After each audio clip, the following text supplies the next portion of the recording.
인사들 나누실 텐데 화평의 씨앗을 심읍시다 이렇게 인사들 나누시겠어요? 앞뒤 좌우로 인사들 나누시겠습니다.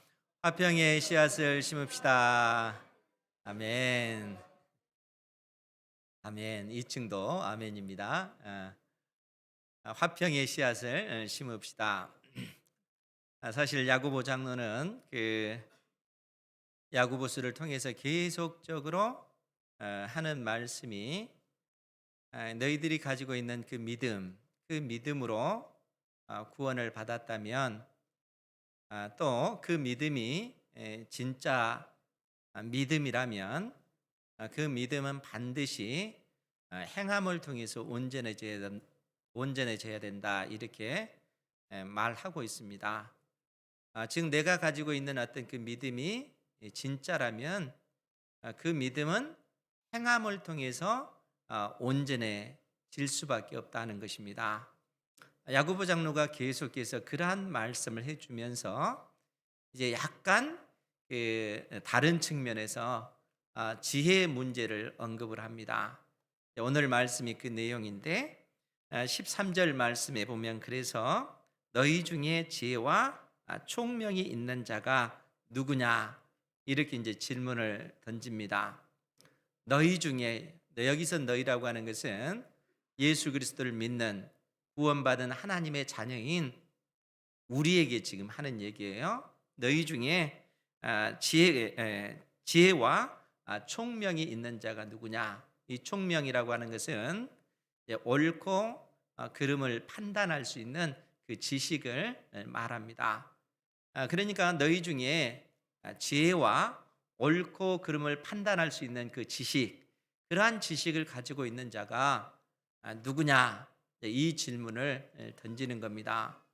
왜냐하면 네가 가지고 있는 그 지혜가 참된 지혜요.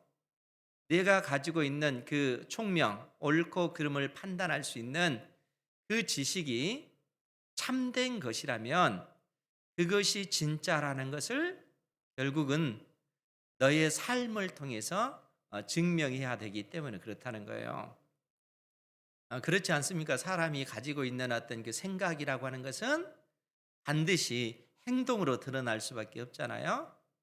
그러니까 우리가 가지고 있는 어떤 그 진리라고 하는 것, 우리 주 예수 그리스도를 믿음으로 말미암아 구원을 받았고 또 구원받은 백성으로서 하나님의 그 말씀을 의지하여 살아간다면은 삶을 통해서 내가 가지고 있는 그 진리가 진짜라는 것이 드러날 수밖에 없다는 거예요. 그런데 이제 여기서 우리가 주목해야 될 것이 있는데 그것이 이 지혜라고 하는 것이 무엇인가 하는 거예요. 사실 지혜라는 이 단어를 들으면 개념이 명확하게 잡히지 않잖아요. 지혜 자주 듣지만은 지혜가 뭘까 이런 생각이 들 수가 있습니다. 그런데 지혜라고 하는 것은 실상 어려운 것이 아니고 알고 보면 단순할 수 있습니다. 지혜라고 하는 것은 삶의 이치, 원리, 그 이치를 궁극적으로 우리의 삶 가운데 적용해서 지혜롭게 우리의 인생을 경영하는 것, 그것이 지혜라는 거예요. 즉 우리가 그 잠언 8장 22절에서 31절까지 나중에 집에 가서 보세요. 여기에 보면은 지혜에 관해서 하나님께서 우리에게 말씀해 주셨습니다. 지혜는 사실 하나님께서 하늘과 땅을 창조하기 이전부터 그 지혜는 있었다라고 그렇게 언급을 합니다. 그러면서 하나님께서 온 세상을 창조하실 때 지혜로 세상을 창조하셨다는 거예요. 그러니까 이 세상을 창조하실 때 하나님께서는 지혜로 온 세상을 창조하신 것입니다. 그냥 막연하게 온 세상이 지어진 것이 아니라 지혜로 창조되어졌다는 거예요. 즉 그 말이 무슨 얘기냐면 여러분 우리가 살고 있는 이 세상을 보십시오. 그냥 움직여지는 것이 아니라 어떠한 이치와 어떤 원리에 의해서 움직여지고 있다 하는 것을 우리는 금방 알잖아요. 자주 말씀을 드리지만 아침에 눈을 뜨면 태양이 동쪽에서 떠올라서 서쪽으로 지잖아요. 여러분들 일생 동안 한 번도 서쪽에서 해가 떠가지고 동쪽으로 지는 그러한 예는 없습니다. 그렇지요? 왜냐하면은 그것이 절대적인 그 진리이기 때문에 그렇습니다. 하나님께서 그렇게 세상을 창조하셨어요. 그렇게 해서 하루가 되고 그 하루가 모여서 한 달이 되고 한 달이 또 모여서 12달이 되고 12달이 되면 1년이 되어지고 그리고 그 기간 동안 봄, 여름, 가을, 겨울 이런 어떤 사계절의 변화가 있잖아요. 지금 이 추운 겨울이 지나고 나면 이제 따뜻한 봄이 옵니다. 어떻게 합니까? 그것이 불변하는 이치이기 때문에 그런 거예요. 하나님께서 세상 자체를 그러한 그 이치와 그 원리에 따라 지으셨기 때문에 그런 거예요. 그러니까 그러한 어떤 이치를 아는 사람은 어떻게 우리 인생을 지혜롭게 경영해요? 아, 곧 있으면은 따뜻한 봄이 되는구나. 옷을 만드는 사람들은 이때를 대비해서 지금 무슨 일을 하겠어요? 겨울 옷을 만드는 것이 아니라 봄에 입을 옷을 만들겠죠. 왜냐하면은 그것이 정해진 이치이기 때문에 그런 거예요. 봄, 여름, 가을, 겨울 그 이치를 알기 때문에 그 이치를 아는 사람들은 우리 인생을 지혜롭게 경영할 수가 있다는 거예요. 왜냐하면 하나님께서 온 세상을 그렇게 창조하셨기 때문에 그렇습니다. 그래서 지혜로운 사람들은 개미를 보고 무엇을 또 배워요? 그 부지런한 개미를 보고 사람이 이렇게 부지런해야 되겠구나. 그래야만이 열심히 일할 때 이처럼 모아놨다가 어려울 때 일할 수 없을 때 그러한 것들을 활용해야 되겠구나. 자연의 질서와 이치를 통해서 그런 지혜를 얻게 된다는 거예요. 그러니까 그러한 것들을 통해서 우리 인생이 그러한 통찰력을 갖게 되어지는 겁니다. 그것이 지혜라고 하는 것이에요. 그러면 여러분, 이런 지혜는 예수님을 믿는 사람들만 가질 수 있을까요? 그렇지 않죠. 예수님을 믿지 않는 모든 사람들도 이런 지혜를 다 가지고 있다는 거예요. 그런데 잠언 8장 말씀에 보면 하나님께서 이처럼 지혜에 대해서 언급하고 나서 잠언 8장 35절에 그렇게 말씀하십니다. 잘 들으시기 바랍니다. 나를 얻는 자는 생명을 얻고 여호와께 은총을 얻을 것임이니라. 나를 얻는 자, 여기서 나는 지혜를 의미합니다. 그러니까 지혜를 얻는 자는 생명을 얻게 되어질 것이고 하나님 앞에 은혜를 입는 그 삶을 살게 될 거라는 거예요. 그러면 이 지혜가 의미하는 바가 뭘까요? 이 지혜는 세상 사람들이 아는 지혜가 아닙니다. 이 지혜는 생명의 주님이신 우리 주 예수 그리스도를 의미한다는 거예요. 그러면 여러분 생각해 보세요. 하나님께서는 온 세상을 만드셨고 그러한 어떤 그 만드신 자연 만물에 어떠한 이치와 원리를 두셨지만 실상 사람들로 하여금 그 어떤 자연 만물 하나님께서 지으신 모든 것의 시작과 끝을 측량하지 못하도록 하셨어요. 즉 그 얘기가 무슨 얘기냐면 우리 인생을 놓고 한번 생각해 봅시다. 여러분 우리 인생이 이 땅에 태어나잖아요. 그런데 여러분들이 어떻게 해서 태어난지는 모르잖아요. 태어났으니까 삶을 삽니다. 그리고 이 세상이 끝난다는 것을 알잖아요. 우리 일생이. 그러면 죽음 이후의 세상을 알까요? 몰라요. 그렇죠? 그러니까 그 하나님께서 온 세상을 창조하시면서 그 시작의 그 근원, 그 동기, 그 의미가 무엇인지 인생으로 하여금 측량하지 못하도록 해주신 거예요. 그럼 왜 그랬는가 하면 하나님을 경외하는 사람들만이 그 시종을 알 수 있게끔 해주셨다는 거예요. 여러분 우리 인간을 놓고 볼 때 사람이 죄인이다 이렇게 하면 예수 그리스도를 믿는 사람들은 그 사실을 인정합니다. 세상 사람들은 그걸 받아들일까요? 결코 받아들이지 않습니다. 사람이 왜 죽는가? 성경은 죄의 삭시 사망이다.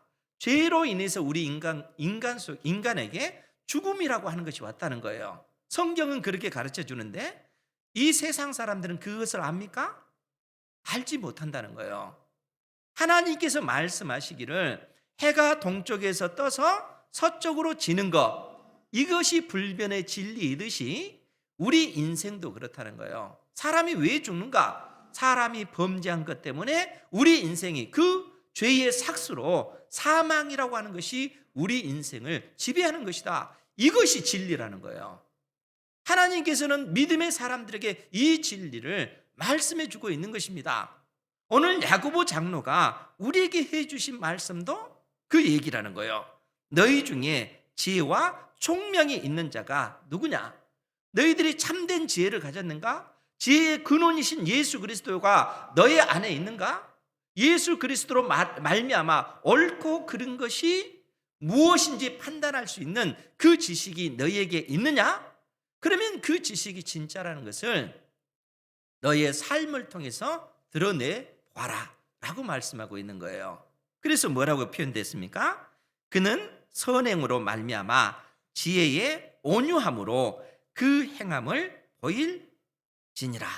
선행, 선한 행실을 통해서 네가 가지고 있는 그 지혜가 진짜라는 것, 네가 가지고 있는 그 총명이 진짜라는 것을 너의 행함을 통해서 보이라, 이렇게 말하고 있다는 거예요. 즉 예수 그리스도를 믿는 하나님의 자녀인 우리에게 그 말씀을 해주고 있는 것입니다. 우리가 하나님의 백성, 천국 백성이라면 이 땅에서 천국 백성답게 너의 믿음이 있음을 보이라, 이렇게 요구하고 있다는 거예요. 그러면서 뭐라고 얘기합니까? 우리 14절 말씀을 같이 한번 볼까요? 시작. 그러나 너희 마음속에 독한 시기와 다툼이 있으면 자랑하지 말라.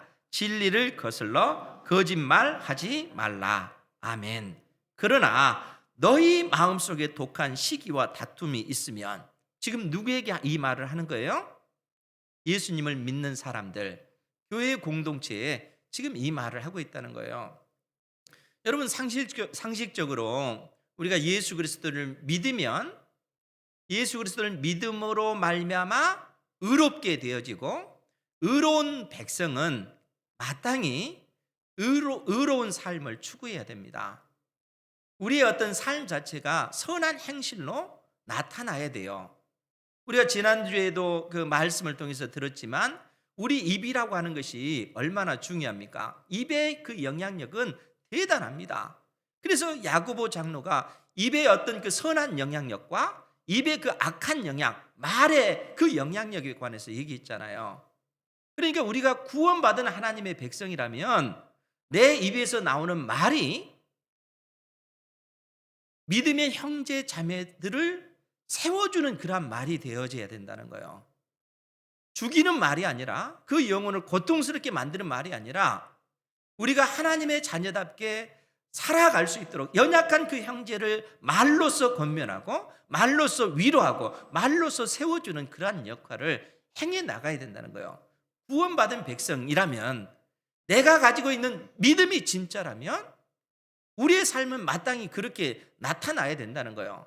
우리 말뿐만 아니라 행동 역시 그렇게 해야 된다는 거예요. 그런데 현실적으로 택한 자녀라고 부르심을 받은 교회 공동체 안에 이러한 일들이 온전히 드러나지 못하고, 오히려 믿지 않는 자처럼, 구원받지 못한 자처럼 그 속에 있는 그 생각들이 그 시기와, 독한 그 시기와 다툼이 벌어지는 이러한 그 모습을 그려주고 있다는 거예요.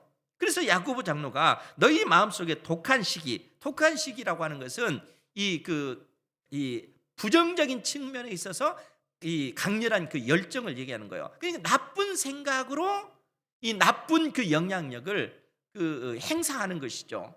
그러니까 그러한 독한 시기와 다툼이 있으면 자랑하지 말라. 이 다툼이라고 하는 것이 뭐예요? 왜 이런 다툼이 생겨나겠어요? 여러분, 교회 안에서도 친한 사람들이 있잖아요. 이건 어쩔 수 없어요. 친한 사람들끼리 이렇게 모일 수밖에 없습니다. 그런데 그렇게 모여졌을 때 어떻게 해야 되겠어요? 그러한 어떤 모임 자체가 선한 모임이 되어져야 된다는 거예요. 연약한 성도들을 세워주는 말, 격려해주는 말, 위로하는 그런 말이 되어져야 됩니다. 그런데 그러한 어떤 그 모임이 서로 어떤 그 분란을 조장하는 그러한 당짓는 그러한 모임이 되고, 자기들끼리만 똘똘 뭉치고 다른 사람들이 들어오지 못하게 만들면 어떻게 되겠어요? 그것은 믿음의 사람들이 취하는 행동이 아니라는 거예요. 하나님의 사람들이라면, 구원받은 백성이라면 그렇게 우리의 그 말과 행동이 드러나서는 안 된다는 것이죠. 만약에 그러한 어떤 그 모습을 보이고 있다면 지금 야고보 장로가 하는 말, 독한 시기와 다툼이 있으면 자랑하지 말라, 이 말에 해당이 된다는 거예요. 진리를 거슬러서 거짓말을 하는 것이기 때문에 그렇습니다. 그리고 이러한 어떤 그 표현을 15절에서 뭐라고 표현하냐면, 이러한 지혜, 즉 이 세상에 속한 지혜는 위로부터 내려온 것이 아니요 땅 위의 것이요 정욕의 것이요 귀신의 것이다 라고 얘기하는 거예요. 그러니까 이 말씀을 통해서 위로부터 오는 그러한 지혜가 있고 이 땅에 속한 지혜가 있다 하는 것을 알 수가 있습니다. 여러분, 땅에 속한 그 지혜라고 하는 것이 뭐예요? 사람은 기본적으로 자기의 어떤 그 이익을 위해서 살잖아요. 나에게 유익한 것이 무엇일까? 여러분, 나에게 유익한 것이 무엇일까라고 했을 때 그러한 어떤 그 자연의 어떤 이 세상의 이치와 그 원리에 따라서 자기의 어떤 그 유익을 위해서 인생들이 자기의 삶을 경영하잖아요. 그러니까 그러한 것들이 세상의 지혜라는 거예요. 그러한 세상의 그 지혜는 이 땅에 속한 것, 즉 땅 위의 것이요 정욕의 것이요 귀신의 것이니 16절 말씀에 보면 시기와 다툼이 있는 곳에는 혼란과 모든 악한 일이 있습니다. 그러니까 땅에 속한 지혜와 세상에 속한 지혜가 무엇인지 우리는 분별해야 되는데, 땅에 속한 지혜는 이 세상에 속한 것, 귀신에 속한 것, 그러한 것이라는 거예요. 그리고 그 지혜는 철저히 이웃을 위한 삶이 아니라 나 자신을 위한 그러한 삶이 이 땅에 속한 지혜라는 겁니다. 여러분, 우리가 지난주 오후 시간에도 말씀을 들었지만 바울 사도가 하나님 나라, 즉 천국은 먹는 것과 마시는 것이 아니요, 이렇게 말씀하셨어요. 천국, 하나님의 나라는 이 먹는 것과 마시는 것이 아니요 오직 성령 안에 있는 의와 평강과 희락이라, 이렇게 말씀하고 있습니다. 하나님의 나라, 천국, 즉 천국 백성은 먹고 마시는 그러한 일에 있는 것이 아니라는 거예요. 천국 백성은 오직 성령 안에 있는 의와 평강과 희락이다. 그러면 여러분, 천국 백성, 하나님의 나라는 먹는 것과 마시는 것이 아니면 우리가 먹지도 말아야 되고 마시지도 말아야 됩니까? 그 얘기가 아니죠. 그 얘기가 아니고, 먹는 문제로 인해서 마시는 문제로 인해서 다툼이 생긴다면 그것은 하나님의 나라가 아니다라는 의미죠. 왜 바울 사도가 로마 교회에 이 말을 하는 거예요?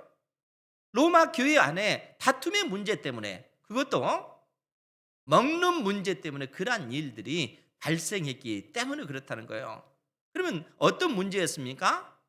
유대인 그리스도인과 이방인 그리스도인, 즉 로마 교회는 두 부류의 어떤 그리스도인이 있는데, 이방인 그리스도인, 이방인 가운데 예수님을 믿고 하나님의 자녀된 그러한 사람들이 있고, 또 한편에는 유대교에 속한 유대인들이지만 그들이 예수님을 믿고 하나님의 백성이 되었다는 거예요. 그런데 문제는 뭐냐면은 그들이 예배를 마치고 함께 애찬할 때, 음식을 나눌 때 문제가 발생하는 거예요.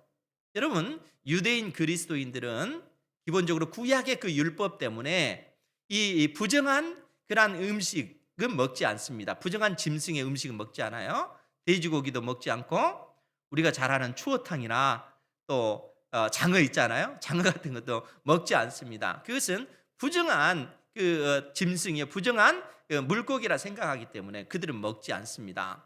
그런데 여러분, 이방인 그리스도인들은 어때요? 그거와 상관없어요.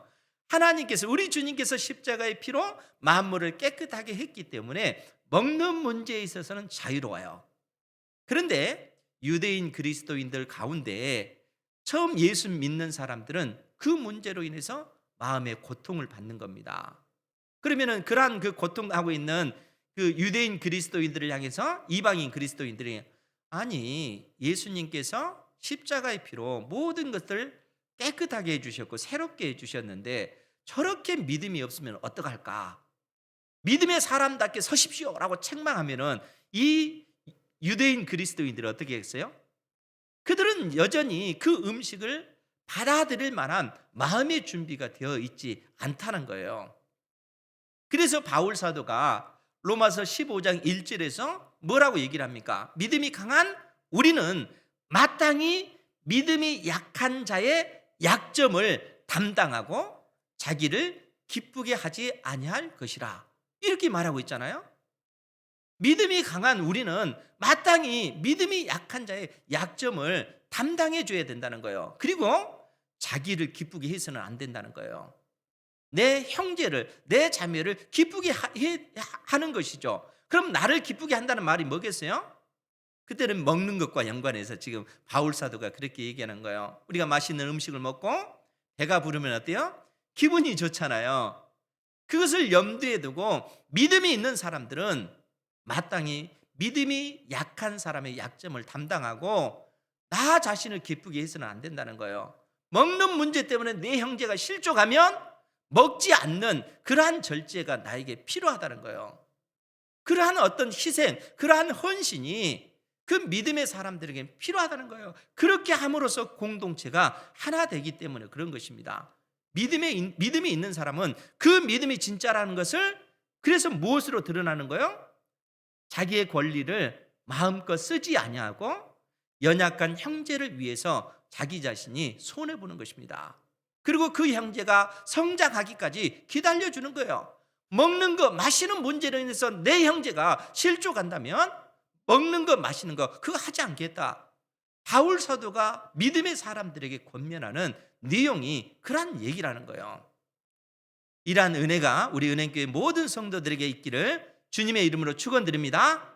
믿음의 사람은 그러기 때문에 연약한 성도들을 향해서 함부로 비난하지 않습니다.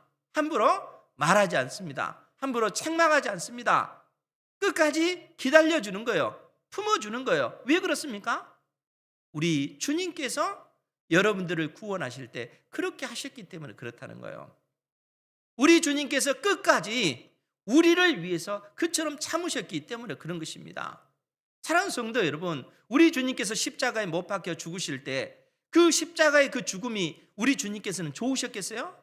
자기 자신을 기쁘시게 하는 것이겠습니까? 그렇지 않잖아요. 그 십자가의 그 죽음은 저주받은 죽음이라는 거예요. 하나님께서 십자가에 못 박히신 우리 주님을 저주하신 그 저주의 그 죽음입니다. 그런데 왜 그 저주를 받으셨어요?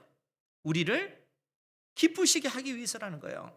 우리를 구원하시기 위해서 우리 주님께서 십자가에 못 박혀 죽으셨다는 거예요. 우리 주님께서 끝까지 우리를 향하여 그처럼 인내하시고 그처럼 참아주시고 그처럼 견뎌주시고 그처럼 우리의 모든 허물을 품어주셨기 때문에 우리가 하나님의 자녀, 의롭다 함을 받은 하나님의 자녀로 부르심을 입을 수 있었다 하는 거예요. 우리가 그 은혜를 입은 것입니다. 그 은혜를 입은 자로서 이제는 어떻게 해야 되겠어요? 마땅히 우리도 그렇게 해야 된다는 거예요. 믿음이 강한 사람은 그래서 마땅히 믿음이 약한 자의 약점을 담당해주고 나를 기쁘게 하는 것이 아니라 그 형제를 기쁘시게 하기 위해서 인내하고 견디고 참아내는 것입니다. 야고보 장로가 실상 우리에게 말씀하고 있는 그 교훈의 내용이 바로 그 얘기라는 거예요. 그처럼 믿음의 사람이 인내하고 견디고 참아주지 않으면 그러면은 그 공동체는 흔들릴 수밖에 없고 시기와 다툼과 분쟁이 일어날 수밖에 없다는 거예요. 네가 가지고 있는 그 믿음이 진짜라면 그 믿음이 진짜라는 것을 너의 말을 통해서 행동을 통해서 공동체 안에서 보여라. 그것이 야고보 장로가 지금 우리에게 해주고 있는 그런 말씀이라는 겁니다. 그러면서 뭐라고 얘기합니까? 17절 말씀에 보면 오직 위로부터 난 지혜는 첫째 성결하고, 즉 위로부터 난 지혜라고 하는 것은 구원받은 하나님의 백성들이 가지고 있는 그 지혜인 것입니다. 그 지혜는 첫째 성결하고 거룩하고 깨끗하고 우리의 심령이 그래야 한다는 것이죠.